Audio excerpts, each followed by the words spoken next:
Hello, I'm Tom Bailey, and in today's episode, I'll be getting to know Joey Donovan Guido, who is the owner of Cuppa SEO Web Design, an expert speaker, and is also the author of the book, A Holistic Guide to Online Marketing. So, Joey, hello, and a very warm welcome to today's episode. Hey, Tom. Thanks for having me today. Now, I really appreciate you being here. And just out of interest, I guess for everyone listening, whereabouts in the world are you right now? I am in Madison, Wisconsin, but I'm a native New Yorker.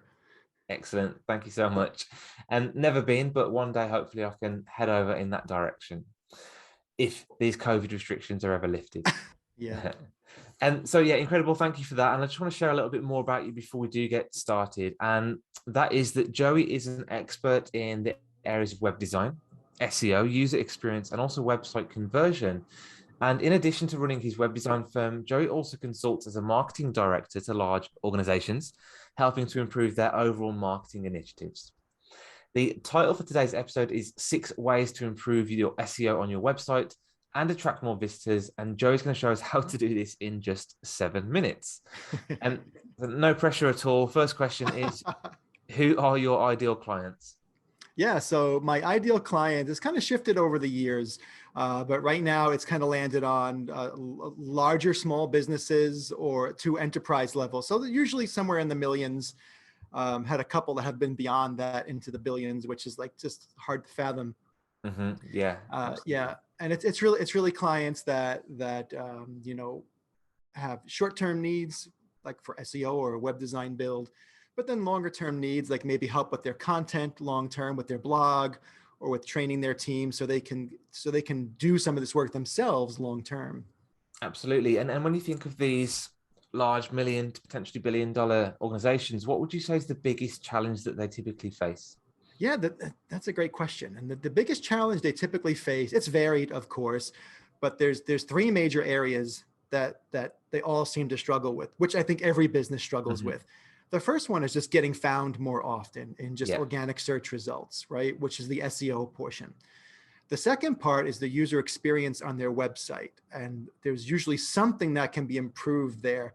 And if the user experience is poor or dreadful, even if you wind up getting someone to your site, they might just go ahead and leave, right? Yeah. And then the third component is sometimes businesses struggle with what's called conversion, or making it easy for someone to take that next step. And that's something, sometimes there's too much information, sometimes there's not enough, sometimes they're trying to strong arm you into making an action. So those are the 3 major areas, and they're all kind of connected holistically. They are. Yeah. It's that getting found. If you get found, how do you make sure it's a good experience? And then once it's a good experience, how do you make someone take that next logical step to move towards working with you? Yep. And so I guess if you don't have these 3 things in place, what impact might that have on the business? It's going to affect your bottom line. Yeah. That's probably the biggest deal, right? Because your profit's going to be less, but it also hits softer areas that you might not be well aware of, like customer engagement, customer trust, which of course still leads to loss of income, but you may not see that as easily. Yeah. No, that makes complete sense. And yeah, trust, impact, bottom line, all big things for business owners. I'm sure a lot of people listening can resonate as well.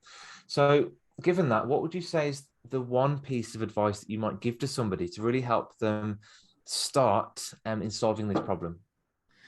So it's going to sound funny and awkward, but I would say, to buy my book, if they needed one thing. And this is honestly not self-promotion. It's just everything that we do as a business, my team and I, is in that book. Right. So especially if someone's just getting started and they have little to no budget to do what we're talking about, that book is a gold mine to really give you information. And if you have no budget at all, go to my blog and start searching for what you need help with. There's a lot of good answers there. Great. I love that. And like you said, that, that book is for, a few dollars, 10, 20, 30 years worth of research and information value packed into a book. So absolutely great investment as a starting point. And if people do want that, where do they find it? Oh, they can go to cuppaseo.com. And it's on Amazon, but you can go to Cuppa SEO and read about it and then click on the link to buy it.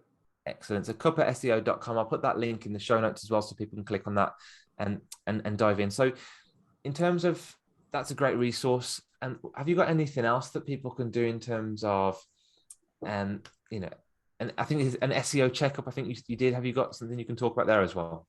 Yeah, absolutely. So I think, are you probably referring to those 6 items that maybe we want to be aware of to optimize? Yeah, exactly. So yeah, I knew that Yeah, you could man. help people with their SEO. So yeah, let's talk about that for a second. Yeah. So I just a disclaimer, we can't learn how to do it all in 7 minutes, but No, no, not at all. but I can absolutely make you aware of it, give you a snapshot of what to look for, whether you're doing it yourself or having someone else do it. And that's important because if you do hire somebody else to do it and you're in awareness of what they should be doing, you have a much better chance at hiring the right person. Absolutely. So there are 6 areas on every single web page, homepage, subpage, blog, doesn't matter, that you're going to want to make sure is optimized. Okay. And really what you want to do is think of your website as if it were a sandwich.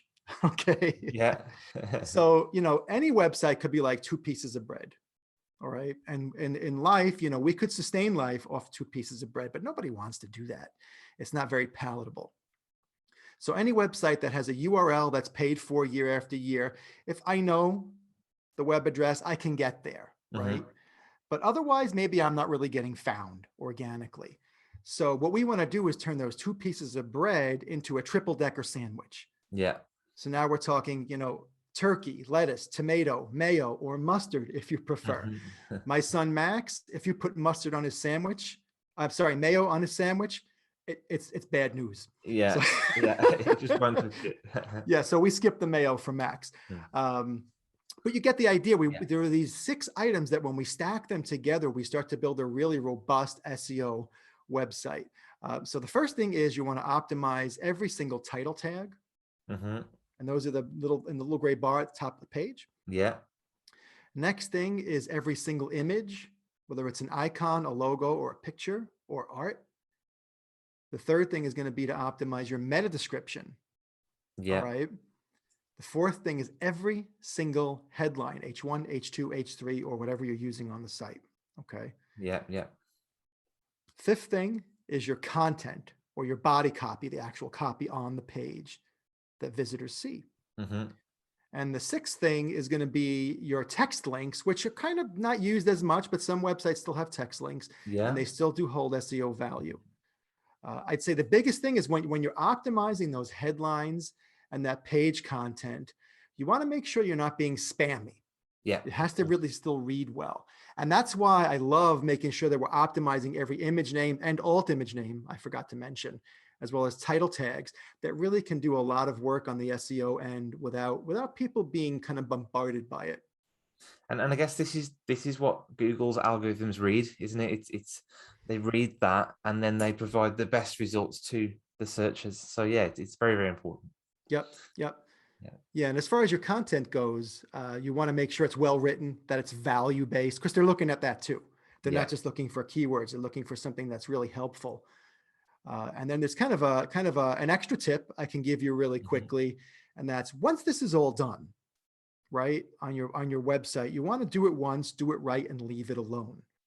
You're going to find that some SEO firms are going to offer you like a retainer-based SEO freshen up every month. And unless there's something like tangible that they're doing, this can often be a waste of money. Yeah.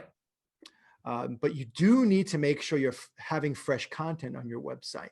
Yeah. And that fresh content can come on your blog. That is where you do it. Got it. Yeah. And I guess, Google will look at how long that web page has been there in that, with those tags. So it's important, like you said, to not just keep tweaking it and changing it and having that ongoing content. If you are going to do that in the blog. Yep. Yeah. Yeah. If you keep changing your content, then all of a sudden it's like changing your phone number and Google's like, oh, where'd they go? Yeah. And they don't care though. They go to the next one in line. Yeah. Exactly. Yeah. They want that consistency and that robustness of, we know that this is a trustworthy source because it's been there for a little while now. Okay, fantastic. That's really, really useful. Thank you. And what about yourself then? So this is more of a personal question. And when you look at your career or SEO, your websites, what's one of your greatest mistakes or failures or key learnings that you've made? And what did you learn from it? Yeah. Well, I try not to look at things as failures because I think when something does fail, there's an opportunity to learn, right? Or for growth. But to answer your question, you know, I'd say that the biggest thing that I feel like I failed at or struggled with was when I was in my 20s and I was a screenwriter and an actor, and I did not have the discipline to really do what I needed to do and to focus day after day on what I needed to do in order to become successful. Yeah.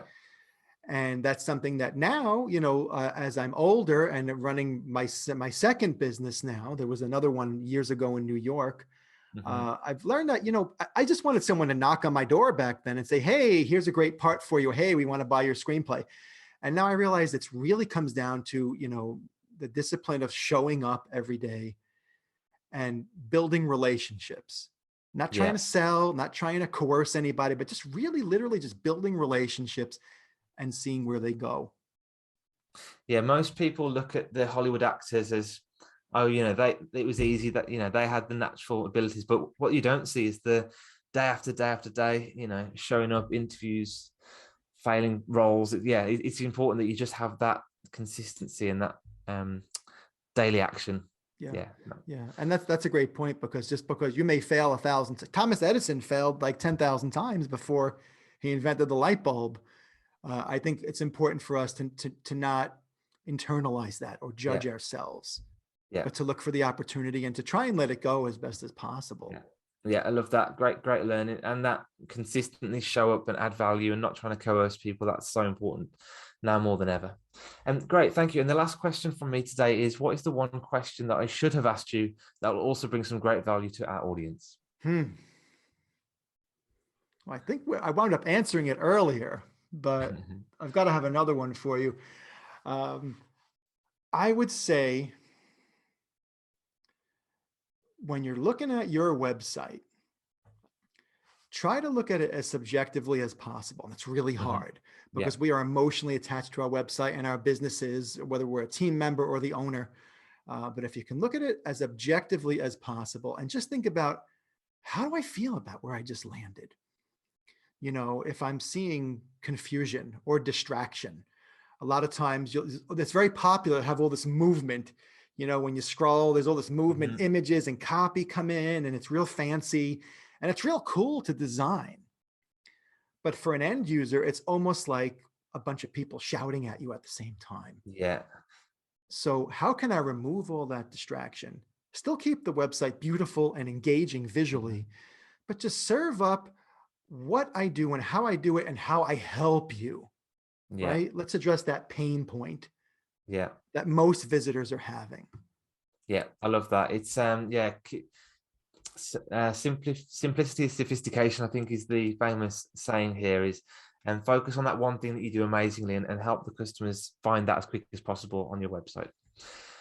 Incredible. So, Joey, it's been so useful, lots of value in this episode, and I'm so excited about sharing it with my audience. So yeah, thank you so much again for coming along today and sharing that with you. Thank you. Thank you, Tom.